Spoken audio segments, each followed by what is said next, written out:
Okay guys, so today's video is a discussion video with myself and my friend Michelle. You probably know in August Michelle and I did a TBR swap. She chose 4 books for me to read, I chose 4 books for her to read, and a couple of weeks ago we filmed a discussion about what we thought of the books that we chose for each other. So that's the footage you're about to see. And go. Okay. All right. So I'll start off in the order that I read the books. Yep. So the first book that I read is The Beekeepers, Apprentice by Laurie King. So one of your all-time favourite books. I wanted to love this book, but I didn't love it. But I really liked it. Okay. I thought the concept of Sherlock Holmes having an apprentice, and that being a female apprentice, was really good and really, really interesting. The dialogue between the two characters was at times just beautiful. Beautiful writing, you know, enjoyable to read. However, the pacing was a bit off. Sometimes it would start off and I'd be like galloping along, reading, and then it would stop and kind of just slow down and I'd be waiting for it to pick up again. The part where, not to give too much away, but the part where they went away while things settled down, I was a bit, what? And it was kind of a bit weird around that area. But I enjoyed it and I'm glad I did get to read it again. Would I read the next one? Maybe. Okay. Maybe. Yeah. Cool. Yeah. Interesting. Yeah, I totally understand what you're saying about the pacing.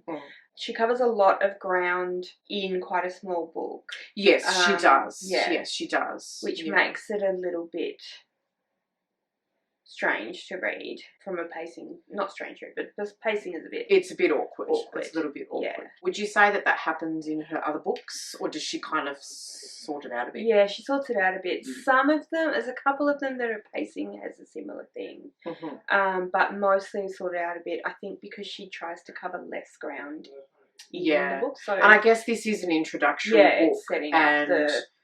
I mean, I have to confess, I haven't read any Sherlock Holmes books. I am now actually going to attempt to read some Sherlock Holmes, and that's the thing, you can actually read this book without having read Sherlock Holmes. So yeah. Weirdly enough, I love the whole Sherlock Holmes canon, but I have only read like 3 or 4 books of Conan Doyle's, of the original. And I think I must have watched a movie or 2 before I read those, but my first proper introduction to Sherlock Holmes was those books. Yeah. Oh, well, there you go. And then now I love Sherlock and Elementary, which are both TV shows about. Yeah. So it's weird to say, but I think you can be a fan of canon of Sherlock Holmes without being a Conan Doyle necessarily. But anyway, but I'm glad you liked it, and you know it's always. I did like it, but I think I just expected to love it, yes. but I just didn't quite love it. It's always hard, I find, when you are reading something with someone's favourite, and you feel like obliged to, and then you feel like, oh god. I kind of felt that way, but it's just like, no, I shouldn't feel this way. I'm just going to read it, and if I love it, I love it. Exactly. We are different people. We are. We are. Weirdly enough. Okay. I will say it in the order I read it in as well. Okay. So the first one that I read was The Hate You Give by Angie Thomas. I adored this book. This book was just amazing. So thank you for putting it on my list. That's all right. My pleasure, because I also adored it. Yeah. I intended to read it at some point, which is why I bought it, but I just hadn't got around to it yet. Yeah, so I thought this book was amazing. It was incredibly powerful. It was incredibly upsetting. It was so poignant, especially given current circumstances and everything that's brewing in the States at the moment. And it was really interesting to see an insight into not just the facts of the situation and what can happen with police brutality and everything, and racism, systemic racism. So it was interesting to read, like I said, not just the facts of it, but the actual impact, I don't know, it's fictional, but the actual impact on a person or people's lives and how it affects them. And such a young person too. Absolutely. You know, growing up with, you know, everything else that goes on for young people, and then have that on top because of the it. colour of her skin and because of what's going on in society on top of that. Yeah. Exactly. Yeah. And I thought, again, not to spoil anything as well, for those few people that might not have read this book yet, I also really liked the fact that she included other things about the main character's circumstance, because she lives in a ghetto and she lives in a predominantly black neighborhood, and she deals with all of the issues that surround living in that environment. But she goes to a well-off school in a white neighborhood. So she has I think she has a hard time trying to figure out how to kind of fit in all of her worlds, and she doesn't quite fit in any of the worlds that she lives in because of the circumstances that she's a black girl in a white school, but then at the same time she's the black girl that goes to a white school, and so the people in her neighbourhood, a lot of them seem to think that she thinks she's better than them. Yeah, so that's a lot already without then dealing with what happens to her friend. Yeah, but I thought it was amazingly written. I thought that it really developed that storyline and explored those concepts without being like, it still felt like a really enjoyable book to read. It wasn't overwhelming or like factual and trying to say this is what it is, this is what it's like. It was just, you know, it was a story with those themes, I suppose, running through it. Absolutely. So I can understand why, you know, there's some people that you've said that have commented, you know, oh, if this is the only book you read, then, you know, kind of thing. And it's just that's true. Of course, you've got to read, you know, but I think it's a good start. Definitely. Probably a good start for a young person too. Definitely. Who doesn't maybe have an awareness of those issues. I mean, I'm certainly no expert at all. So, yeah. Yeah. Actually managed not to completely sob, but I did tear up quite a few times. So her next book on the come up. And then I believe she's just got a new one out just very recently. I think it's called Concrete Rose. Correct me if I'm wrong, but yeah. Okay.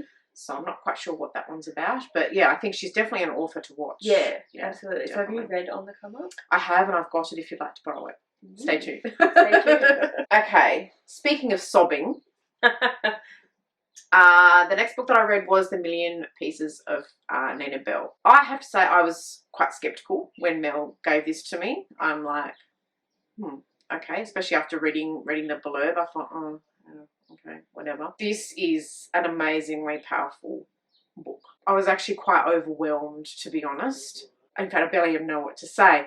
But the whole way through it, I'm just thinking, this poor girl. She's just going through so much. She's dealing with so much. You know, as a mother myself to a son who's actually not that much younger than her, I'm just thinking, you know, my goodness, you know, I can't believe how much you're going through. I like the fact that you don't know what happened to her brother. I liked that. So you were kind of reading, wanting to know what happened to her brother, but meanwhile just mind blown about, you know, how this poor girl is feeling.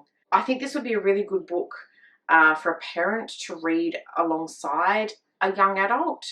Because as I said, as a mother myself, I was just thinking, you know, she's acting out, but she's acting out because she's grieving. You know, she's full of trauma. Yeah, definitely. Very, very powerful book. I really liked it. Oh, good. Really liked that one. That's good. Yeah, I was actually, I wouldn't say apprehensive, but I actually felt a little bit like, sounds all right when I was going to read it. And that's how I felt when you gave it to me. I thought, oh, yeah, okay. But amazing. Yeah, absolutely amazing. Very powerful book. Is it young adult? Yeah, it is. Yeah. Wow. I know. Yeah. And that's the same with this one. Is I felt like it's incredible to think what we put young people through. Or put them through what they're going through as well. It's amazing. Yeah.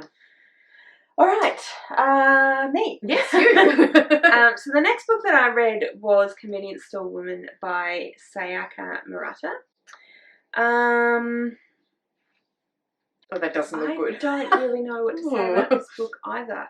I really enjoyed it. Yeah, it's a short read. It's a short read, yes. It took me, I think, a day and a half to read it, and it would have taken me a day, except that I, didn't sit down and just read the book.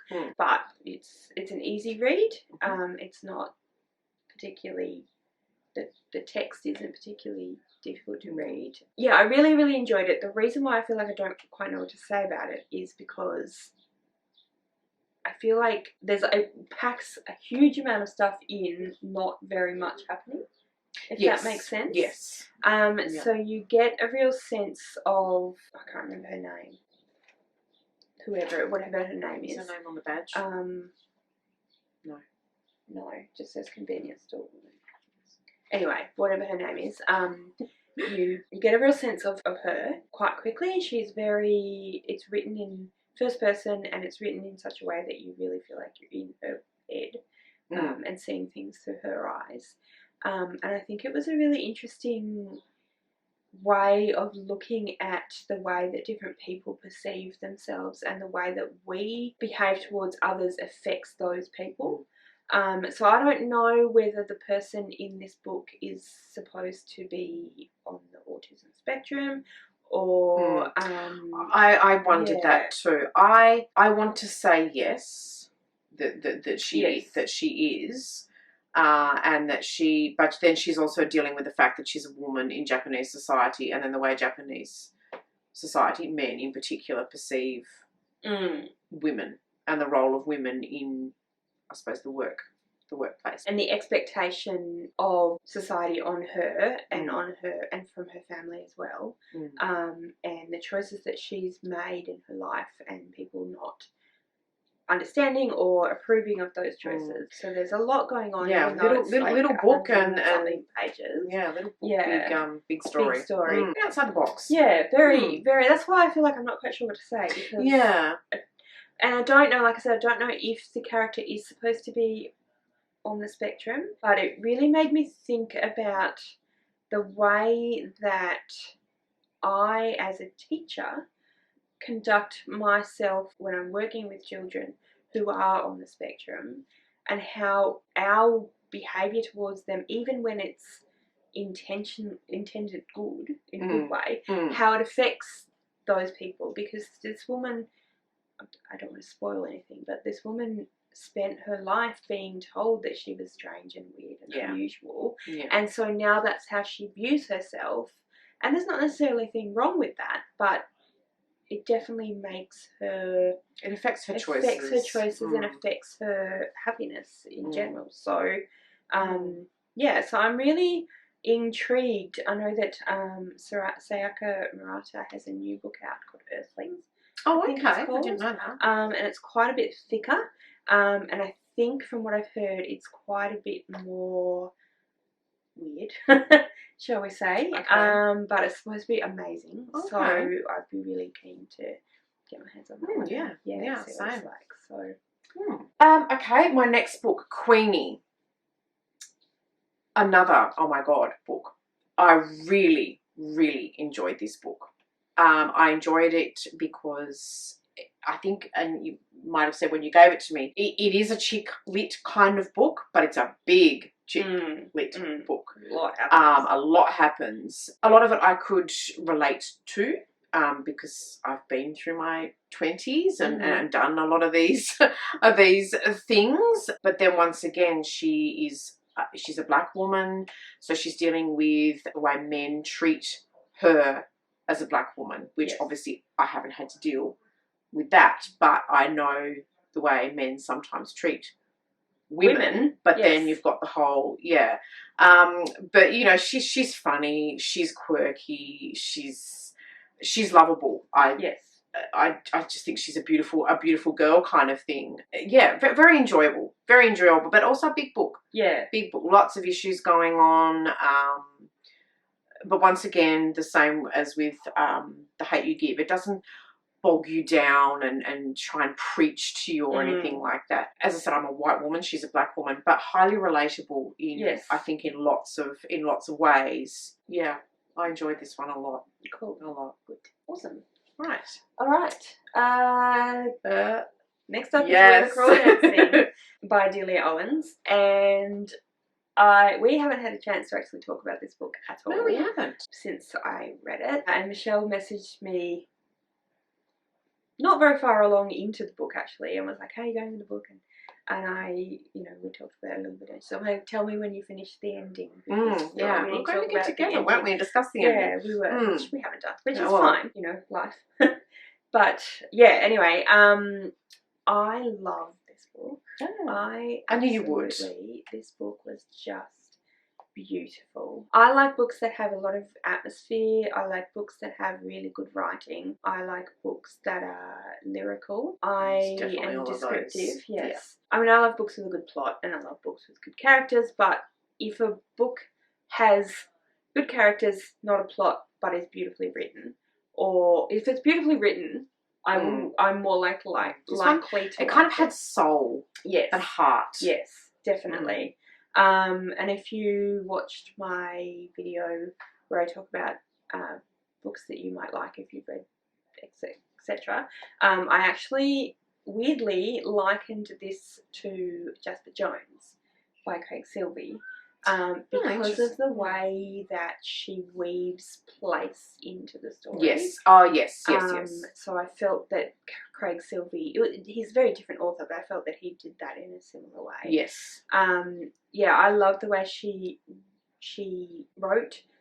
The marsh was its own character, and I loved that. I loved the descriptions of the marsh. I loved the relationship of the main character, Kaya, and the marsh, and how she develops herself as a person through where she lives in the marshlands. It's very much a book where the character, the main character, is actually not a human. It's actually a place, I thought. But obviously human. But we don't want to give spoilers, so we won't say specifics about the ending, but I think it's another one of those books that there has been a lot of controversy about.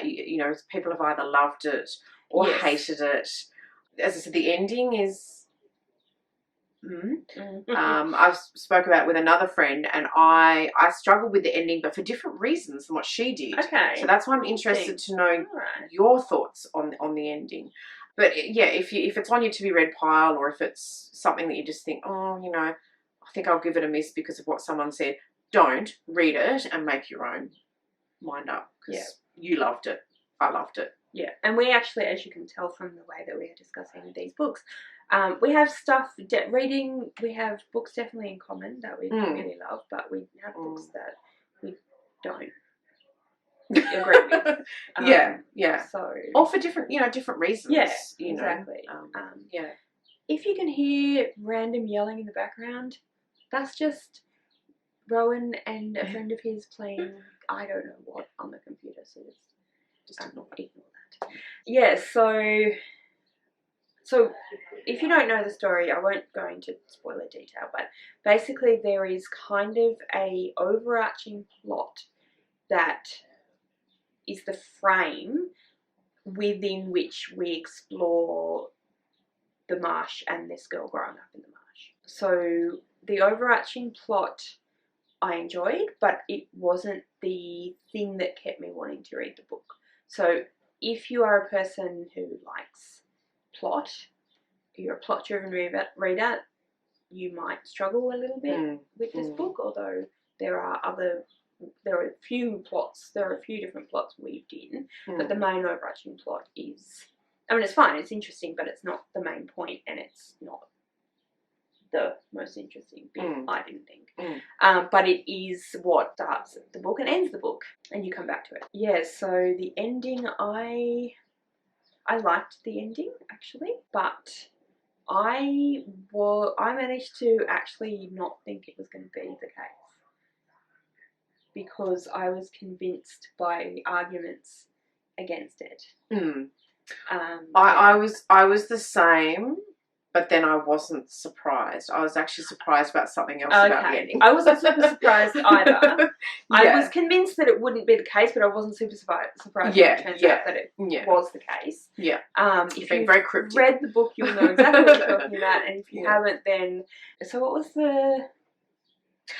I won't say because I think it will give too much away. So we might have to have a drink and discuss that. We can talk about it before we're not off camera. Yeah. But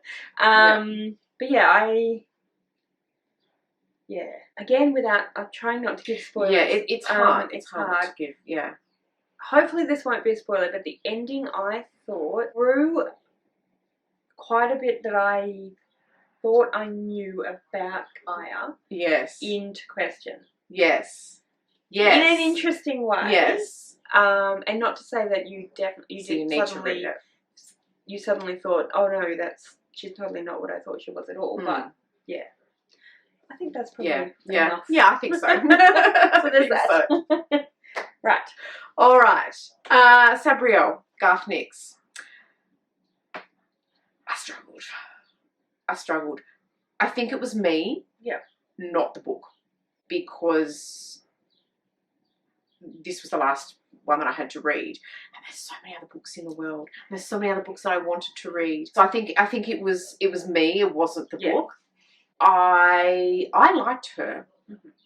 I actually really, really liked her. I think she was a good, strong character. I liked that, and I think you mentioned this when you gave it to me, that it wasn't a hard book to understand. So I wasn't left going, what now? You know, I understood what was happening. I know sometimes I've attempted to read fantasy books and just gone, where am I and what am I doing and what?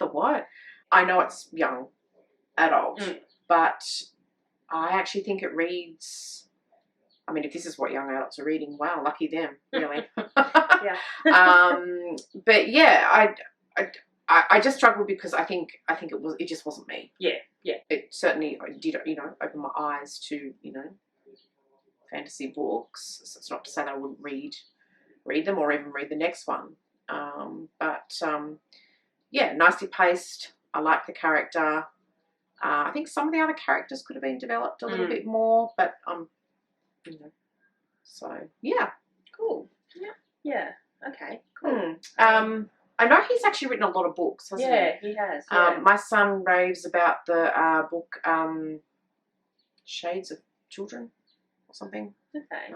So I haven't actually read that one. Quite prolific, I think. Yeah. Australian too. Oh, really? Yeah. I didn't know that, Ash. Wow. Cool. Okay. So the last book that I have to talk about, actually can't talk about because I'm a very, very bad friend who didn't read the book. Mel. I know. Same reason. Too many books in the world to read. Too many books in the world to read. Yeah, it's a terrible excuse to say that, but it's true. Well, I mean, it is and it isn't. I just think we're actually very lucky. Well, I feel we are lucky that there are so many books in the world to read.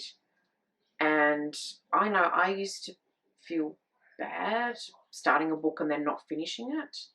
Do you feel like that? Do you feel... I used to. Yeah. I used to, but yeah, I've definitely come around to being okay with it. Yeah. Watching BookTube helped with that. Yeah. I used to feel guilty about, I've started it, I have to finish it. I'm probably not there yet, but I certainly, so I can understand why you didn't. I mean, obviously, I'm a little disappointed because I got there. I know. But, at the same time, there's a lot going on. I'll do my penance. Yeah.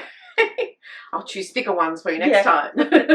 Okay guys, so that was the discussion wrap up to the We Choose Each Other's TBR video of August with Michelle. What did you think of our conversation? Did you agree with our thoughts? Did you disagree with our thoughts? Please comment below and let me know. I would love to hear about what you thought. Thank you so much for watching. I really appreciate it and I had a great time with this discussion. I really hope that you guys enjoyed this discussion as well. If you would like to chat with me further in any of my social media, all that detail is in the description below, so go and check that out. And yeah, like I said, thank you so much for watching. I really hope you liked this video. If you did, please give me a thumbs up.